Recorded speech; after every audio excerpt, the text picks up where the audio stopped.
All right. Hey, folks. Happy New Year to everyone. Now, because it is the first video of the new year, and because a lot of you will have New Year's resolutions, or you'll at least be looking at the year ahead and deciding what you want to accomplish, which is great, something that we should all be doing.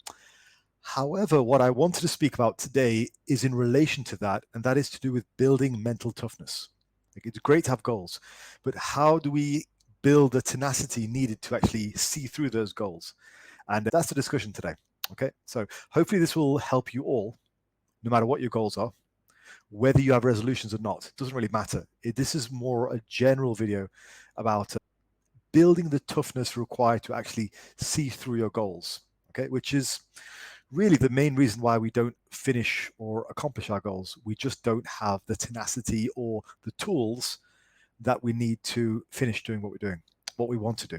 This is why people can't finish cuts or training cycles or whatever. This is building the mentality. A championship winning mentality is crucial.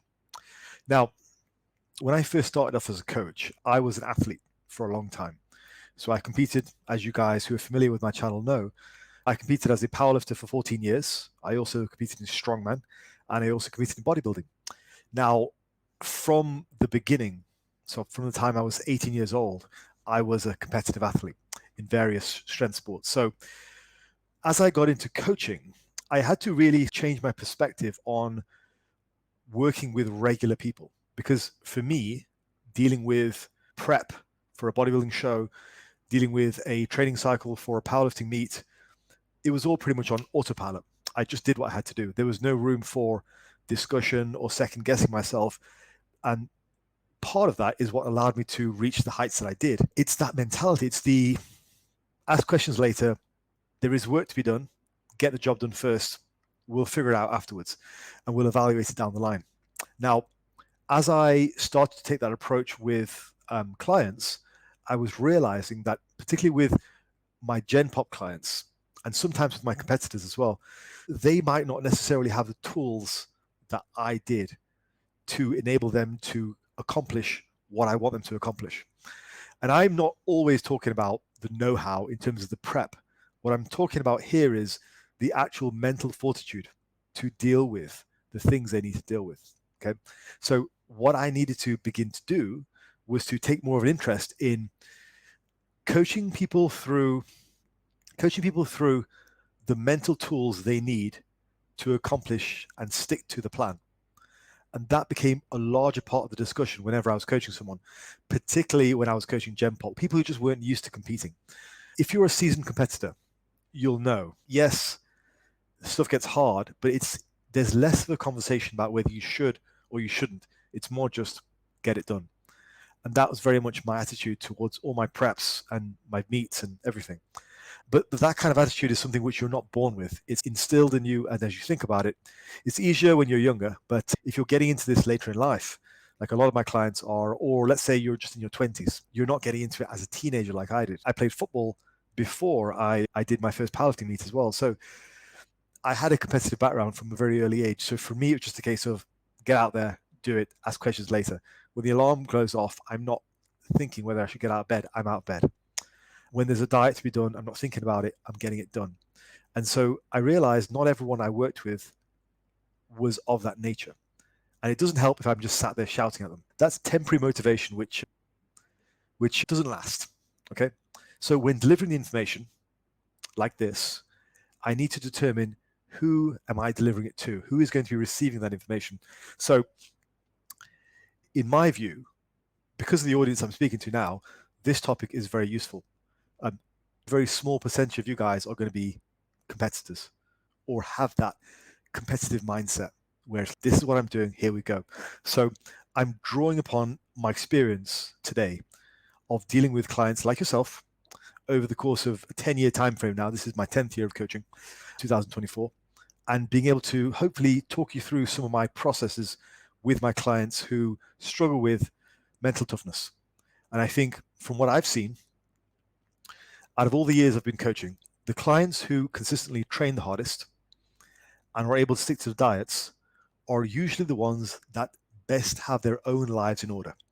Okay, so they're the ones who have the the family life, the friendship circle, they're the ones who are just generally better able to deal with stress. I've said this before in one of my previous videos. My best clients are not the youngsters. They're not the 20-year-olds. A lot of time, those 20-year-olds just don't have their lives in order. Life is very chaotic. My best clients are almost always the high-profile lawyers, CEOs, all that kind of stuff, who have their lives in check because they have the ability to organize things and get things done. So as a result, you give them one more task to do, whether that's a new diet or a new training regime, they fit it into their day, they get it done. The ones who struggle with that typically are the ones who don't have the rest of their life in order. So when I look at that, that inevitably lends itself into the conversation of, let's discuss their personal lives. I'm not a psychologist. With my job, sometimes I laugh about it and joke about it, and I say that my job is a mix between a PT and a barman psychologist, just sitting there and talking to people about their lives. But a lot of times with my Gen Pop clients, that is the conversation. And inevitably with clients, you end up becoming their friends as well, and you take a real interest in their lives. But part of that is also from a coaching perspective. Like, I need to know where their stresses are in life to help them at least try to calm things down or provide some kind of counsel so that they are better able to stick to their plan. A classic example of that is one of the best football managers of all time, Alex Ferguson. He was well known for pushing all of his athletes to be in long-term steady relationships and not to go out partying at night, because he knew if they were just out chasing tail all night, they're not going to be able to focus on the field. So as a coach, I know that's part of it. As I said, I'm not a psychologist, I'm not overstepping my bounds, but it's part and parcel of the coaching, building that mental toughness. And it almost always occurs with the people who aren't able to train properly or not train hard enough, skimp out on the easy sets, skimp out on the diet. Those types of people almost always have their lives just not in good order. So that becomes the conversation. So if you think about it, there are essential needs in life. One of the things we were taught in school was Maslow's hierarchy of needs. This is something I learned about during school training, but also in my master's. And this idea that there are various stages to your needs and wants as a human being. They have basic needs, and then you have like real sort of self-actualization needs. So the basic needs are the stage one stuff like food, water, warmth, rest, security, and safety. Those are the real basic stuff. So you can imagine if I've put somebody on a diet, that's one of their basic needs. One of their basic needs that they lean on for stability. Now, if you have the rest of those needs in check, you can handle that fine. If you have your water, your warmth, your rest, your safety, your security, great. If you can also do the stage two stuff, let's say you're in a great intimate relationship with your partner, you have a great understanding, great sex life, everything, right? And also you have good friends around you. You are going to be more able to deal with a restriction in food or a change in food. If you don't have the stage one and stage two stuff on track, it's going to be that much harder if I'm modifying one of those needs or taking it away entirely in the case for contest prep. So stage 3 and stage 4 are feelings of fulfillment, accomplishment, achievement, pride. Now, you're not going to achieve the higher level stuff if you don't have the basic stuff in order. A classic example is this: if your relationship is just on the rocks. Now, this happens a lot when it comes to contest prep, because contest prep exposes holes in people's relationships and friendships, right? Like if your relationship is a disaster and you do a contest prep, it's not going to end well, because you begin to realize that part of your life just isn't working. And you can plaster over it during other parts of the year when you're not under stress, but under stress, you really start to see where the gaps are in your hierarchy of needs. This is a key important thing when it comes to trying to understand why people aren't training hard or why people aren't eating to the diets that they should be eating to. Why do people continuously struggle? And a lot of times it's because they're using one of those basic needs, normally food or perhaps rest, as a comfort blanket for the rest of the stresses in life. So you ask them to eat to a diet, you ask them to train harder, they're just very hesitant to do it, maybe even getting defensive. And it's normally because of incoming stress from other areas. They don't have their ducks in a row. So just to impress upon you this point again about basic needs. When I was a school teacher, I remember in my master's, I was really impressed with this one meta-analysis I saw. And it showed that out of all of the factors which affect the student's development, student's own personal development. This was a meta-analysis comparing a whole range of studies, and they determined that 80%, 80% of a student's outcomes were determined by socioeconomic factors. Now, I will say, as a school teacher who taught in a all-inclusive school, so that means public students, not paid students, I can tell you that is very true. If a kid wants to succeed and he has a good home life, he has good messaging from home, they will do well. Doesn't matter if they're surrounded by a class full of idiots. Doesn't matter. If a kid's willing to learn and work, they will do it. But that means they need a strong support network at home. They need the basics: food, sleep, water, warmth, security, all that kind of stuff. If they come from a chaotic home life, if their parents could hardly afford to feed them, their education is going to be the last thing on their minds. And we even have support schemes here in the UK, and you probably have in other countries as well. And that is designed to help students and give them meals if they're not able to meet those needs at home. So the school I used to work out many years ago now, they would have a morning breakfast club, and the students who were in need would apply for that, and they'd be able to go in, have a nice breakfast in a nice warm hall, have a bit of a laugh and joke with the teacher, and that set them up for a good day. Because if they didn't have that, they wouldn't be fed breakfast. They'd go to school on a box of juice or something, or a tea. So those are very basic needs, and we don't change as we're adults. So you have to make sure when you're dealing with these people, or like for you guys listening, if you are trying to do a diet phase, if you're trying to achieve your goals for the coming year, you have to make sure that the rest of your life is in order. You are dealing with your stresses. You're making sure you're not overly fatigued in any one area. I've said this in the past, you're always going to have stresses. There's no perfect time to start a prep or to start a diet or whatever. We always think January is the best time, but really there might not be a perfect time, but some times are better than others. If you have a string of a good few months where you've got your food in check, you don't have as many immediate stresses, then it's probably a good thing. If you're going through a very rough patch with your significant other, if you're having money problems, it's probably not the best time to start a new diet or a new crazy training routine. You've got to get your ducks in a row to allow you to achieve in other areas, because that's higher level stuff. Bodybuilding is a privilege. It's not a basic human right. So you have to get your basic rights in order first before you can push on from there. So part of what I do as a coach is with clients who are going through bad patches, and I have had clients in the past who have either had difficulty with their relationships. I've offered my opinion when asked, of course. But yeah, I've spent weeks counseling some clients with their relationships. Whatever help I can offer, I have no qualifications in that area, but it's just I'm a man in my mid-40s with some experience. So I can offer my opinion. I can at least try to act as a sounding board for what they're thinking. And that helps. It helps them to get back on track. It provides them with a release. But I then form part of their support network, which is not something you want to do long term, but in the short term, it's fine. It helps them to get through that sticking point.